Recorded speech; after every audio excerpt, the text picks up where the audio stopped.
Hundreds of Afghans who helped the United States war effort in Afghanistan and who are detained now in Qatar may soon be sent back to Afghanistan or to the Democratic Republic of the Congo by the U.S. State Department. However, the DRC is in the midst of its own deep humanitarian crisis, with millions displaced by war and now seeking refuge outside their country. The push to send the more than 1,000 Afghans elsewhere comes after President Trump halted the Afghan resettlement program more than a year ago. That program offered help to Afghans who faced threats after they aided the Americans during the 20-year war. For perspective on this and what could come next, we turn now to Shawn Van Diver. He's a Navy veteran and president of Afghan Evac. That's an organization which aids in resettlement efforts. Shawn, welcome back to the show. I know you briefed members of Congress on this potential plan a short while ago. What did you say to them, and what was their reaction about this plan? Sure. Well, thank you so much for having me on today. I talked to staff from a bipartisan, bicameral group of staff from all of the relevant committees to this.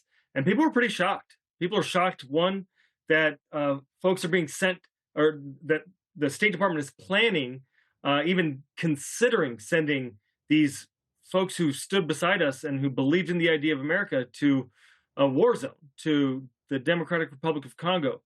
They were shocked that these folks are still stuck there and haven't been able to make it to the United States, in particular because the camp is 42% children and there's 150 plus family members of active duty military. And I'm happy to say that we got a lot of interest in running a bill or two that would help Afghans both here at home and abroad in Camp Asaliya to get to safety. Camp Asaliya, we should point out, is in Qatar, where they have been currently held now for many, many months. I do want to put to you, part of what the Trump administration says here is their concern. They say that some people in the resettlement program were not thoroughly vetted. That's part of the reasoning for this potential plan. What do you say to those concerns? I would invite people within the Trump administration to go to afghanevac.org/vetting to see how much extraordinary vetting happened. In fact, the Biden administration didn't lessen the vetting standards. They didn't reduce the vetting standards. They kept President Trump's enhanced vetting, a big thing from his first administration. And in fact, they built on it. They leveraged AI. They leveraged all sorts of classified tools. They built out a pre-travel vetting effort to make sure that everybody who came through the Enduring Welcome Pipeline, which ended up being the safest, most secure legal immigration pathway in history, they made sure that everybody who even left Afghanistan was already vetted and medically screened before they even got to Qatar, the Philippines, Germany, or Albania for even more vetting. And I just say that they're either lying or they're poorly informed, and I have suspicions as to which it is. The more than 1,000 people or so who are currently waiting include interpreters, folks who helped the U.S. war effort over those 20 years, as you mentioned, their families. Tell us about the conditions that they've been living in, and if you're in touch with them, what are they telling you as all this plays out? Oh, goodness. Well, look, I'm in touch with them every day. I'm in a big group chat with a lot of these folks and their family members, and another group chat with the active duty military service members whose families are stuck there. And to a person, one, they're pissed off that the government is even considering sending them anywhere but the United States of America. Number two, the kids are very worried, right? We're seeing a lot of advocacy from the youth, from the 14 to 25-year-old age range, and we're seeing them be very powerful voices. We're also seeing a lot of folks that have been there for a while losing hope. People are devastated. The people that are in the military are losing a lot of faith in their country.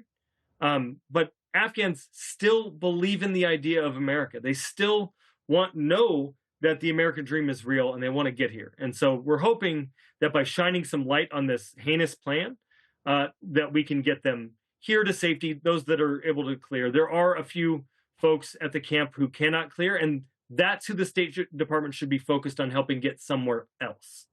If these families were to return to Afghanistan, what would await them there?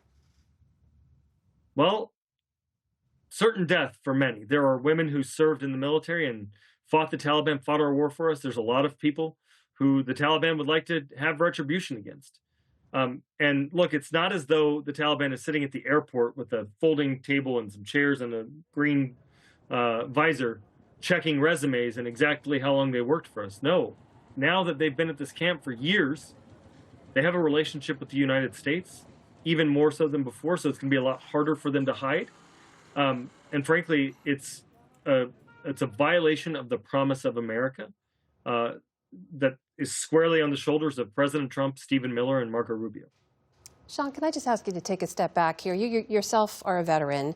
You have made this advocacy your life's work over the last several years. You're in close contact with a lot of these families. If this plan ends up going through, and I should ask you if you think it is inevitable, what does that say to you about the U.S., the place it holds, and what are the other options for these families? Thank you for asking that. The message that this is sending is that the U.S.'s promises are temporary and conditional and dependent on who is sitting behind the Resolute desk, and that just cannot be. You're right. I have made this my life's work. I've given up a career. I've given up a lot.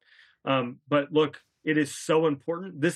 Afghanistan was not my war. I didn't serve it. But this is my fight because it's a fight about the very promise and idea of America.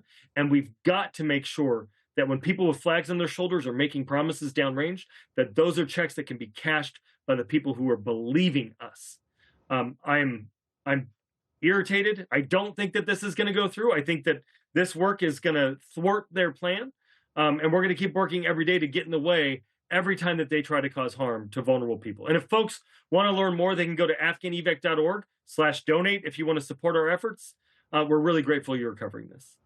That is Shawn Van Diver, president of Afghan Evac, joining us tonight. Shawn, thank you. Good to speak with you. Thank you so much. Support journalism you trust. Support PBS News. Donate now, or even better, start a monthly contribution today.